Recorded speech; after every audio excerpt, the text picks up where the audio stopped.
Bab 103. Yvette Jordan tidak punya niat lain. Dia hanya ingin melihat bagaimana Chuck Cannon hidup. Ketika mereka tinggal bersama di masa lalu, kondisi tempat itu dijaga olehnya sendiri, dan selalu bersih dan nyaman. Dia, sebagai anak laki-laki, mungkin tidak meluangkan waktu untuk merapikan kamarnya. Yvette ingin membantunya membersihkan, tetapi siapa dia untuk membantunya? Istrinya. Yvette bahkan tidak tahu apa yang dia pikirkan. Mereka telah tidur di ranjang yang sama selama lebih dari 10 tahun, meskipun mereka belum menikah secara resmi. Tetapi pikiran akan muncul di benak ketika pasangan yang sangat normal tidur bersama di tempat tidur. Tapi Yvette enggan selama beberapa tahun terakhir. Sebenarnya, ketika dia berusia 16 atau 17 tahun, dia benar-benar berpikir untuk menyerahkan dirinya kepada Chuck, tapi dia telah memberi Chuck banyak kesempatan untuk menyentuhnya ketika mereka berada di tempat tidur bersama, tetapi dia tetap tidak melakukan apa-apa. Itu membuatnya sangat kecewa dengannya. Apakah karena dia tidak cukup menarik?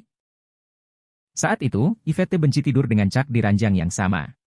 Mereka secara teknis adalah suami dan istri tetapi mereka tidak melakukan apa-apa. Yvette merasa malu karena dia tidak tertarik padanya. Apakah dia harus mengambil inisiatif? Bagaimana mungkin seorang wanita mengambil inisiasi dalam hal seperti itu? Yvette sangat berkecil hati oleh Chuck dan dia merasa sudah waktunya untuk istirahat dari masing-masing lainnya. Namun, Chuck telah berubah baru-baru ini dan tertangkap diam-diam meliriknya juga. Bukankah sifat pria untuk melihat seorang wanita yang dia rasa tertarik? Yvette, yang telah lama kecewa, merasa ada secercah harapan lagi. Ini menunjukkan bahwa dia masih menarik di mata Chuck. Yvette memikirkannya untuk waktu yang lama, dan dia masih berjuang. Bagaimanapun, Chuck telah tidur bersama di tempat tidur dengannya sejak dia masih muda. Perasaan itu tak terlukiskan. Dia bertanya-tanya apakah mereka harus hidup bersama dan saling mengenal lagi, untuk melihat apakah mereka cocok. Yvette menghela nafas. Ketika Chuck mendengar bahwa Yvette ingin pergi ke rumahnya, dia merasa tidak berdaya karena Yvette sebenarnya mengira dia tinggal di desa Midland. Bagaimana dia bisa membawanya ke rumahnya? Jika Yvette tahu bahwa Chuck telah berbohong padanya, dia pasti akan sangat marah. Saat ini, Yvette belum mengembangkan kasih sayang yang kuat terhadapnya, jadi jika kebohongan ini terungkap, itu mungkin merusak kesempatan mereka untuk bersama lagi di masa depan. Chuck ragu-ragu sejenak, lalu menggelengkan kepalanya dan berkata, mungkin lain kali. Yvette menatap Chuck dengan sangat bingung. Apakah kamu menolak untuk membiarkan aku pergi ke rumahmu? Tanya Yvette. Dia berpikir, lalu mengapa kamu melihat pinggulku? Dan kamu bahkan telah ditangkap 2 kali. Apa yang dia pikirkan ketika dia melihat tanganku sekarang? Aku bahkan tidak melakukan kukuku, tidak ada yang bisa dilihat. Ya, jawab Chuck. Ada sedikit kekecewaan di mata Yvette. Ketika dia hendak pergi, Chuck berada dalam dilema. Yvette, bukannya aku tidak ingin membawamu ke rumahku. Yvette langsung berhenti, dan Chuck melanjutkan, aku sebenarnya tidak tinggal di sini. Kamu tidak tinggal di sini? Lalu di mana kamu tinggal? Tanya Yvette dengan nada terkejut. Apa yang sedang terjadi? Apakah Chuck punya uang untuk tinggal di tempat lain? Di sana. Chuck Cannon menunjuk ke suatu tempat, area perumahan tempat dia tinggal. Dia ragu-ragu dan merasa bahwa dia tidak boleh melepaskan kesempatan untuk menghabiskan waktu berduaan dengannya. Lagi pula, Yvette baru saja mengambil inisiatif, meskipun Chuck memperhatikan bahwa dia mungkin tidak memiliki niat lain selain hanya ingin melihat-lihat rumahnya. Namun, ini akan menjadi kesempatan yang tidak ingin dilewatkan Chuck, meskipun itu hanya kemajuan kecil dalam hubungan mereka. Di sana? Yvette terkejut. Itu adalah area perumahan yang sangat mahal di kota dan Chuck tinggal di sana? Dia menatap Chuck lagi. Kapan kamu pindah ke sana? Kenapa kamu tidak memberitahu? Aku? Chuck tidak berdaya. Yvette tidak pernah berpikir bahwa dia bisa membeli tempat itu sendiri. Dia akan berpikir bahwa dia hanya bisa menyewa tempat itu. Chuck hanya bisa mengatakan padanya, baru beberapa hari ini. Lalu kenapa kamu tidak langsung memberitahuku bahwa kamu tinggal di sana? Tanya Yvette. Chuck menggelengkan kepalanya dan tidak tahu bagaimana menjawabnya. Yvette diam sementara Chuck cemas. Yvette, ayo pergi ke rumahku. Yvette ragu-ragu dan menatap Chuck yang terlihat putus asa. Apakah dia gugup karena dia? Setelah terdiam selama 3 detik, Yvette mengangguk dan berkata, oke. Setelah dia memarkir mobil, Chuck menghela nafas lega. Yvette turun dari mobil dan Chuck membawanya ke area tempat tinggalnya. Yvette belum pernah ke komunitas ini sebelumnya karena terlalu mahal. Ketika dia membeli rumah terakhir kali, dia sudah tahu bahwa komunitas ini sangat mahal sehingga dia tidak menyangka bahwa Chuck akan tinggal di sini. Mereka naik lift ke atas. Saat pintu lift terbuka, Chuck mengeluarkan kunci dan membuka pintu. Yvette melihat ke dalam dan langsung takjub. Dekorasi di dalamnya sangat indah. Berapa biayanya untuk sebulan? Yvette masuk dan dia bahkan lupa menutup pintu. Dia tidak menyangka bahwa Chuck akan tinggal di lingkungan ini dan bahkan tinggal di rumah sebesar itu. Matanya penuh kejutan. Chuck menuangkan segelas air panas untuknya. Yvette duduk. Ini rumah yang sangat besar. Mungkinkah ini tempat yang dibelikan Zelda untuknya? Yvette tiba-tiba memikirkan pertanyaan ini. Siapa lagi yang bisa memiliki kemampuan seperti itu selain Zelda? Yvette tiba-tiba merasa malu pada dirinya sendiri. Zelda benar-benar bisa membiarkan Chuck tinggal di tempat yang begitu baik yang benar-benar jauh lebih baik daripada rumah sebelumnya. Lalu, mungkinkah mereka sudah hidup bersama? Yvette tiba-tiba memiliki perasaan yang tak terlukiskan, dan itu membuatnya gelisah. Apakah kamu sudah terbiasa tinggal di sini? Yvette bertanya dengan lembut. Ya, lumayan. Area ini sangat nyaman. Chuck tersenyum tulus. Sejujurnya, ini. Lingkungan itu memang sangat layak. Fasilitas dan kualitas hunian sangat memuaskan. Setelah tinggal di sini untuk jangka waktu tertentu, pada dasarnya tidak ada hal buruk untuk dikeluhkan. Chuck tidak menyesal membeli rumah ini. Selain itu, dia memperhatikan bahwa harga properti di sini. Lingkungan telah meningkat baru-baru ini, yang menunjukkan bahwa investasi pertamanya dianggap menguntungkan. Yvette menghela nafas dalam hatinya. Kenapa kamu tidak mengatakan betapa enaknya tinggal di rumahku juga? Saat itu, meskipun kami tinggal bersama di kamar dan kamu tidur di lantai, kamu tidak perlu menjaga kondisi rumah, makanan juga disediakan, meskipun aku tidak memasak banyak. Pikir Yvette. Itu bagus. Yvette terdiam. Dia berpikir dalam hati, saya tidak bisa melakukan ini. Zelda mampu memberikan hal-hal hebat seperti itu, tetapi bisakah saya melakukan hal yang sama untuknya? Tidak, saya tidak bisa. Yvette menghela nafas dalam hatinya. Dia melihat sekeliling untuk melihat apakah ada kekacauan di ruangan yang bisa dia bantu bersihkan, setelah itu dia akan pergi. Namun, itu sangat rapi dan bersih. Dia berasumsi bahwa Zelda juga tinggal di sini. Apa gunanya dia tinggal lebih lama? Yvette berdiri dan berkata, baiklah, aku akan kembali. Chuck panik. Bukannya dia ingin melakukan apapun padanya, tetapi mereka hanya berbicara beberapa patah kata. Mengapa Yvette ingin pergi begitu cepat? Yvette, ada apa? Tinggallah sebentar lagi. Kamu tidak terburu-buru. Chuck cemas. Dia ingin mengobrol dengannya dan menatapnya lebih lama. Aku. Yvette menghela nafas. Rumah ini diberikan kepadamu oleh Zelda, kan? Chuck tercengang dan tidak bisa berkata-kata. Ternyata Yvette tidak mengira bahwa dia menyewa rumah itu, tetapi sebenarnya mengira Zelda yang membelikannya tempat itu. Chuck tidak tahu bagaimana menanggapinya. Dia berpikir, apakah Yvette berpikir bahwa saya hidup dari Zelda sehingga dia memberi saya rumah sebesar itu? Chuck menggelengkan kepalanya. Tidak. Namun, sebelum Chuck menyelesaikan kalimatnya, pintu didorong terbuka dan sebuah suara berbicara, Chuck, mengapa kamu tidak menutup pintu? Apakah kamu lupa menutupnya? Meskipun komunitas aman, kamu masih tidak bisa melakukannya. Ini, kamu. Zelda mendorong pintu terbuka dan masuk, dan kemudian ketiga orang itu linglung. Memikirkan janjinya dengan Chuck untuk membantunya, Zelda kembali lebih awal untuk membuat persiapan. Sebenarnya tidak banyak, dia hanya perlu memotong kukunya agar tidak melukainya. Tetapi ketika dia baru saja keluar dari lift, dia melihat pintu Chuck tidak tertutup. Apakah dia lupa? Dia bertanya-tanya apakah Chuck sengaja membuka pintu untuk membiarkannya masuk sendiri. Zelda dalam dilema saat ini tetapi dia masih menggigit bibirnya dan mendorong pintu terbuka. Dia masuk, hanya untuk melihat Chuck dan Yvette. Chuck terdiam. Dia hanya menyangkal tapi Zelda langsung membuka pintu dan masuk. Bukankah itu menandakan bahwa rumah itu miliknya? Kesalahpahaman ini semakin menjadi. Bagaimana dia harus menjelaskannya? Chuck merasa tidak bisa menjelaskan dirinya sendiri lagi. Yvette tercengang. Ketika dia mendengarkan penjelasan Chuck barusan, hal yang paling ingin dia dengar adalah bahwa itu bukan milik Zelda tetapi dia menyewanya sendiri. Dengan cara ini, dia akan merasa jauh lebih baik.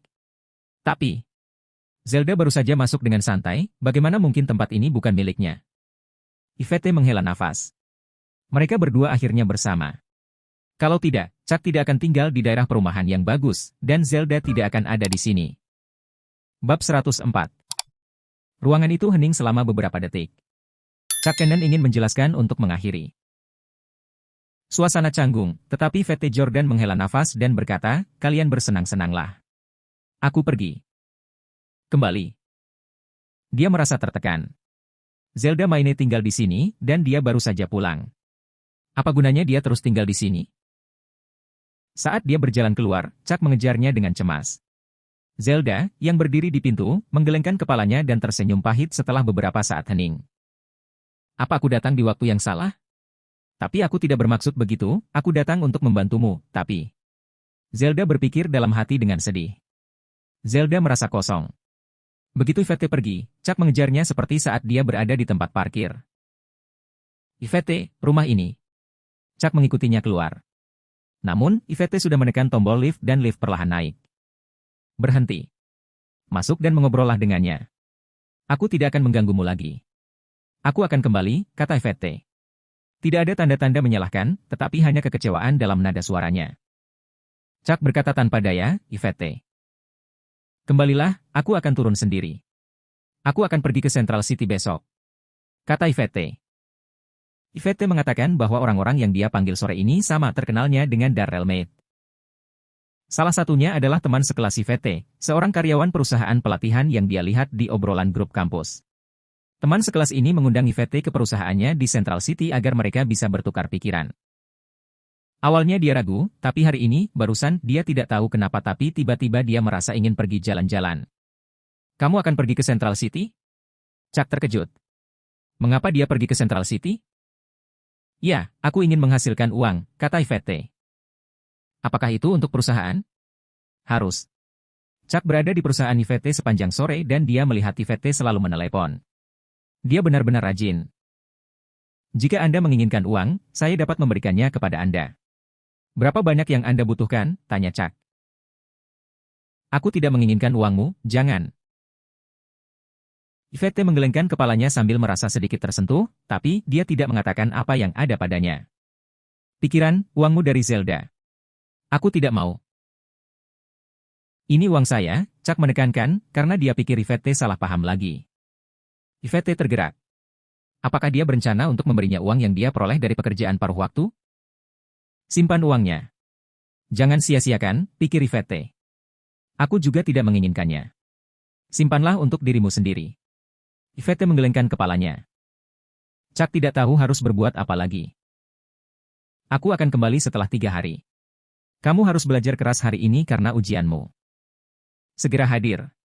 Yvette menjadi serius membicarakan hal ini. Chuck mengangguk tetapi berkata dengan senyum sedih, aku mungkin tidak bisa lulus. Nilainya tidak bagus sejak awal, dan sekarang tidak ada gunanya baginya untuk belajar dalam waktu sesingkat itu. Ini salahmu sendiri. Yvette marah karena menyebutkan masalah ini. Berapa kali Chuck bolos kelas selama periode ini? Apakah dia bersama Zelda sepanjang waktu? Menghabiskan waktu bersamanya daripada pergi ke sekolah? Pintu lift terbuka dan Yvette masuk. Chuck juga ingin masuk tetapi Yvette menggelengkan kepalanya dan berkata, tidak apa-apa, kamu bisa kembali. Aku bisa kembali sendiri. Aku bahkan tidak minum alkohol. Ingat, kamu harus lulus ujian. Pintu lift tertutup, dan Yvette turun. Setelah dia meninggalkan komunitas, dia duduk di dalam mobil, menghela nafas. Apakah aku melewatkan sesuatu, dia pikir. Yvette tiba-tiba merasa bahwa orang yang menjadi miliknya selama lebih dari 10 tahun telah menjadi milik orang lain. Meskipun mereka tidak melakukan sesuatu yang istimewa, mereka masih tidur bersama di ranjang yang sama selama bertahun-tahun. Lagi pula, Chuck biasa memanggilnya istrinya, tapi. Yvette berkonflik dan tidak berdaya. Tatapannya menjadi tegas. Aku ingin menghasilkan uang. Aku akan menjadi sekaya Zelda. Ketika Chuck kembali ke rumahnya, Zelda kebetulan keluar dari rumah Chuck. Mata mereka bertemu dan Chuck merasa malu. Apakah kamu ingin melakukannya sekarang? Zelda bertanya. Chuck, tentu saja, mengerti apa yang dia maksud. Zelda mengatakan pada siang hari bahwa dia akan membantunya di malam hari. Chuck tidak lupa hanya karena dia malu saat ini. Sebelum dia bertemu Yvette, dia benar-benar ingin melakukannya, tetapi sekarang dia tidak berminat untuk melakukannya. Ayo kita lakukan lain kali, kata Chuck. Seperti yang dia duga, dia melihat secercah kekecewaan di mata Zelda. Zelda menghela nafas dalam hatinya saat dia kembali ke rumahnya sendiri. Dia bersandar di pintu dan berpikir, jika Chuck dan Yvette kembali bersama, mungkin tidak ada kesempatan baginya untuk membantunya di masa depan. Yvette akan melakukannya sebagai gantinya. Chuck berbaring di tempat tidur, berguling-guling, tidak bisa tidur. Dia bertanya-tanya apakah dia harus pergi ke Central City juga. Karena Yvette akan ada di sana, dia akan memiliki kesempatan untuk berduaan dengannya. Chuck mengeluarkan ponselnya dan menelepon Betty. Telepon diangkat. Betty, Yvette akan pergi ke Central City besok.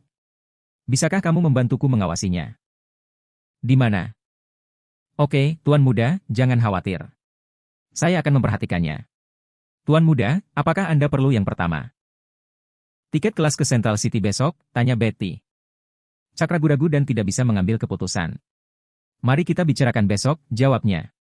Dia tidak yakin apakah dia harus pergi. Jika dia pergi, apakah Yvette akan terkejut? Chuck pergi ke sekolah pagi-pagi sekali. Seperti yang diharapkan, dia diberitahu bahwa Yvette telah meminta cuti 2 hari. Dia benar-benar pergi ke Central City untuk perusahaan. Tanpa Yvette, Chuck sedang tidak ingin menghadiri kelas. Dia kembali ke alun-alun untuk membahas masalah gedung dengan Yolanda Lane hingga sore hari. Yolanda bertanya apakah Zelda akan mengunjungi toko karena orang itu berubah pikiran. Chuck hanya bisa mengirim pesan ke Zelda dan memintanya datang untuk melihatnya. Setelah beberapa saat, Zelda menjawab bahwa dia akan datang dalam beberapa hari ini. Dia tahu bahwa suara Zelda telah berubah, dia berasumsi bahwa dia masuk angin. Membuang. Bertanya-tanya apakah dia harus mengunjunginya malam ini. Namun, dia memutuskan untuk tidak melakukannya setelah mempertimbangkan dengan seksama. Karena dia tidak tahu bagaimana menghadapi hubungan antara Zelda dan dia. Chuck sudah siap untuk kembali. Dia menekan tombol lift, tapi dia pergi ke lantai yang salah. Ketika pintu lift terbuka di lantai pertama, Chuck hanya bisa menekan tombol ke ruang bawah tanah. Pada saat ini, Lara Jean tiba-tiba masuk dan melihat Chuck menekan tombol ke tempat parkir. Lara tidak senang melihat Chuck. Dia benar-benar ingin memukul Chuck karena Baler mengabaikannya. Kamu bahkan tidak punya mobil, mengapa kamu menekan tombol untuk ruang bawah tanah? Apakah kamu melakukannya di tujuan, kata Lara dengan nada mengejek karena dia menganggapnya lucu. Chuck meliriknya dan tidak mau repot-repot menjawabnya. Setelah sampai di basement, mereka langsung keluar.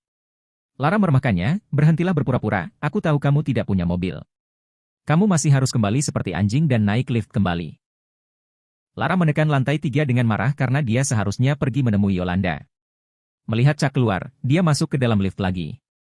Dia tidak percaya bahwa Chuck punya mobil atau bahkan SIM, tapi dia menyadari bahwa ada sesuatu yang salah dengan sepupunya kemarin. Dia sepertinya sedang memikirkan seseorang. Lara terkejut dan berpikir apakah sepupunya, Charlotte Yates, benar-benar menyukai Chuck. Dia tidak bisa mengerti. Dia ragu-ragu dan bergegas keluar, hanya untuk mendengar suara mobil menderu keluar, dan Chuck sudah pergi. Laras terkejut. Kemana orang ini pergi? Apakah dia benar-benar punya mobil? Mustahil, bagaimana dia bisa punya mobil?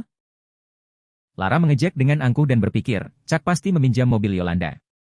Tidak berguna. Setelah itu, Lara hanya bisa naik lift dan naik ke kantor Yolanda. Apa masalahnya? Tanya Yolanda sambil meletakkan pekerjaan di tangannya. Apa yang kamu suka dari Chuck? Tanya Lara penasaran. Yolanda terdiam. Dia tidak punya perasaan untuk Chuck. Itu murni hubungan antara bos dan anggota staf. Dia mengatakan bahwa dia menyukai Chuck hanya untuk membantunya terakhir kali. Ketika dia memikirkannya dengan hati-hati, dia tidak memiliki perasaan untuk Chuck dan Chuck hanyalah dia. Bos. Kamu tidak perlu khawatir tentang itu. Katakan saja apa yang ada di pikiranmu, kata Yolanda. Lara bertanya, aku baru saja melihat Chuck pergi ke tempat parkir. Apakah dia membawa mobilmu untuk membual? Mengapa engkau berkata begitu? Yolanda mengerutkan kening. Jadi aku benar. Dia benar-benar mengambil mobilmu. Hati-hati. Pecundang itu belum pernah mengendarai mobil sebelumnya. Dia mungkin merusak mobilmu atau bahkan tidak mengisi bensin ke mobilmu ketika dia kembali, kata Lara. Beraninya dia mengabaikanku di lift sekarang? Serius, bukankah dia akan memandang rendah? Semua orang apakah dia benar-benar punya mobil? Lara berpikir dalam hati. Kamu tidak perlu khawatir tentang itu. Yolanda tidak ingin berbicara dengannya lagi. Bab 105. Yang kaget adalah mantan